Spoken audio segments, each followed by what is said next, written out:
Hello दोस्तों, मैं हूं आपका दोस्त और होस्ट। स्वागत है आपका आर्या फिजिक्स पॉइंट पे। आज हम लोग करने वाले हैं BSc part third physics paper 6 का इंपॉर्टेंट क्वेश्चन है इस वार्ड के लिए, बाइंडिंग एनर्जी। जो यूनिवर्सिटी में किस प्रकार का क्वेश्चन पूछा जाता है? क्वेश्चन पूछता है, explain binding energy per nucleon and discuss it's vibration with mass number. Explain binding energy, coulomb energy and surface energy of the nucleus, discuss the vibration of binding energy with mass number. तो आपका surface energy और coulomb energy और binding energy जो है वो हमने last class में बता दिया आप लोगों को। और आगे क्या है, explain the terms mass defect, packing fraction, binding energy of a nucleus and binding energy per nucleon. ये हम लोग आज करेंगे। तो binding energy of a nucleus होता क्या? The mass of the nucleus is always less than the sum of masses of the constituent nucleons in the free states. तो nucleus का जो मास होता है वो कम होता है किससे? Sum of the masses of the constituent nucleons in the free state. जो कंस्टिट्यूएंट न्यूक्लियंस होता है, जो न्यूक्लियस के अंदर न्यूक्लियंस रहता है, उसके योग से क्या होता है? कम होता है। This means that a certain mass disappear on the process of formation of the nucleus which is converted into energy. तो इसका मतलब ये होता है कि न्यूक्लियस के फॉर्मेशन के दौरान क्या होता है, कुछ मास जो होता है कन्वर्ट कर जाता है एनर्जी में, जिस कारण से जो न्यूक्लियस का मास होता है कम होता है। किससे? जो मास होता है यहाँ पर कंस्टिट्यूएंट न्यूक्लियस से, उससे कम होता है, क्योंकि कुछ मास जो होता है वो कन्वर्ट कर जाता है फॉर्मेशन के दौरान, न्यूक्लियस के फॉर्मेशन के दौरान जो है वो कन्वर्ट हो जाता है एनर्जी में। The difference in mass is called the mass defect. जो मास का डिफरेंस होता है उसको हम लोग कहते हैं मास डिफेक्ट। उसको डेल एम से हम लोग डिनोट करते हैं of the nucleus. The energy corresponding to the mass disappeared in the formation of the nucleus is energy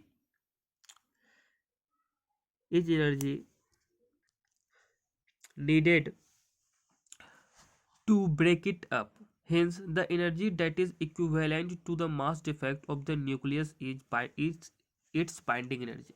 The binding energy of a nucleus is given by the Einstein's equation E beta equal to del m c square. तो जितना energy क्या होता है, जितना मास disappeared हुआ था वो formation हुआ, उस एनर्जी, उस मास का क्या हुआ था, कन्वर्ट हो गया था एनर्जी में, और उस एनर्जी से क्या हुआ था, न्यूक्लियस का फॉर्मेशन हुआ था। अब उतना ही एनर्जी क्या चाहिए इसको तोड़ने के लिए, break it up. Hence the energy that is equivalent to the mass defect of the nucleus is its binding energy. The binding energy of a nucleus is given by Einstein's equation E beta equal to del m c square. The mass defect of the nucleus with charge number Z and mass number A is given by। तो mass defect क्या हो जाएगा इसका, del M equal to क्या हो जाएगा, Z into M P plus A minus Z into M N minus M. जहाँ पर एम क्या है, यहाँ पर मास ऑफ द न्यूक्लियस है।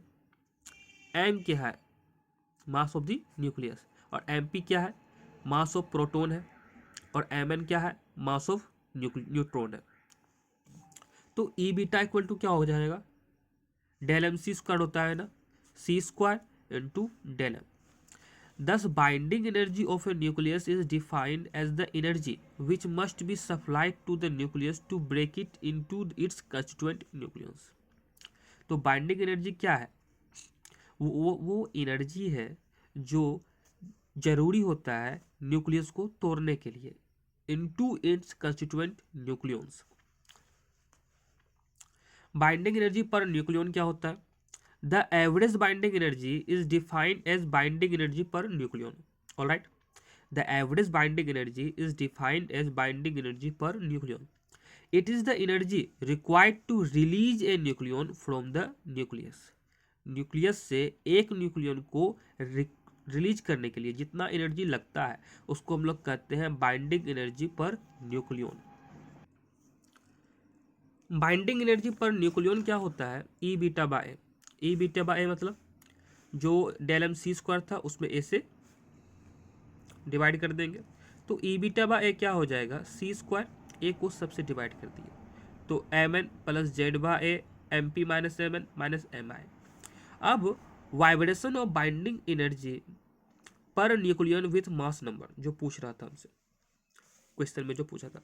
The curve plotted between E beta by and A, mass number A and E beta by क्या है, binding energy per nucleon, is shown in the figure, ये फिगर में है।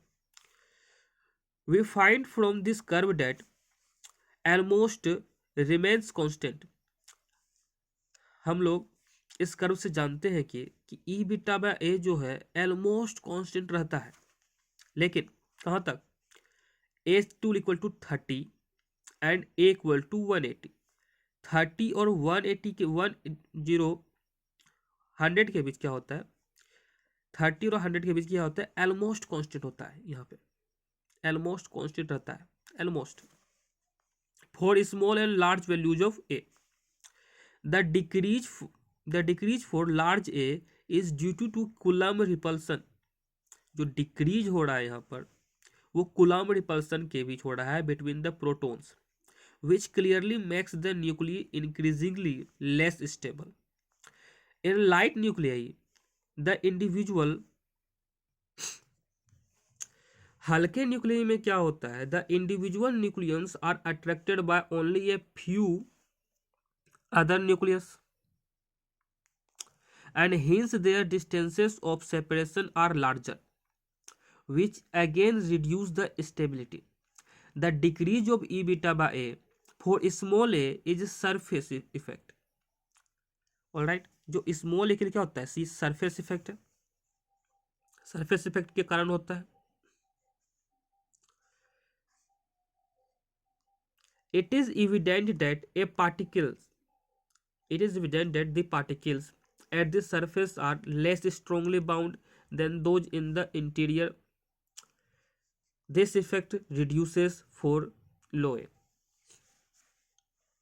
अब ये मास डिफेक्ट क्या होता है, mass defect is defined as the difference between the sum of the rest masses of the nucleons forming the nucleus, the actual rest mass of the nucleus, इन दोनों के बीच होता है।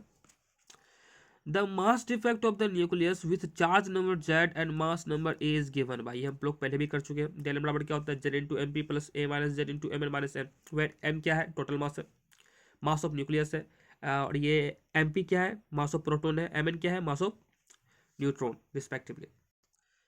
ये पैकिंग फ्रैक्शन क्या है, we have seen that atoms masses are not whole numbers, हम लोग जानते हैं कि जो एटम का मास होता है ये पूरा होल नंबर नहीं होता। The deviation of atomic masses from whole number value is expressed in the form of quantity known as packing fraction, और ये पैकिंग फ्रैक्शन से क्या होता है, एक्सप्रेस किया जाता है।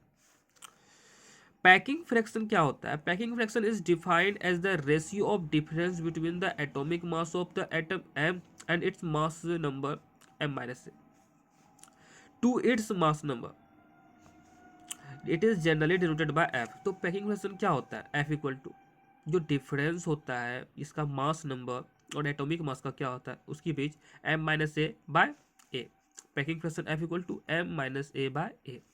तो variation of packing fraction with mass number क्या होता है, देखिए ये कर्व बना है, इसके बारे में हम लोग ठीक से अभी हम लोग डिस्क्राइब करते हैं।